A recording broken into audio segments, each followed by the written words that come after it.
Hello my jazzy people, welcome back to my channel. So in this video I'm going to be showing you how I enhance this Pillsbury cookies and cream box cake mix, okay? Just to make it taste more flavorful, moist, homemade. Alright, so the cake mix did call for 3 eggs, 1 cup of water, and a third cup of oil. I am using 4 eggs, 1 cup of milk, and I'm using 1 stick of butter that I partially melted. I don't know why I didn't melt it all the way, but anyway, it worked out just fine. All right, and so I'm going to be adding some cake batter extract. You guys can use any extract that you want. I just got this cake batter extract from my local grocery store. And this is one staple that I put in all of my cakes. Not all of them, but most of them. This is a cookies and cream pudding mix.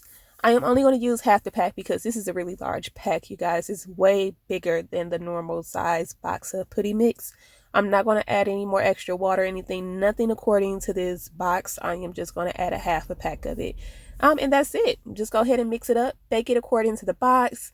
For the time frame and how long you're supposed to bake it.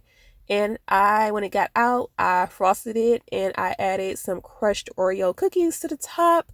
And it's so good, so delicious, so soft, so yummy. All right, so I hope you guys enjoyed this video. I will be uploading more to show you how you can enhance a box cake mix. Bye.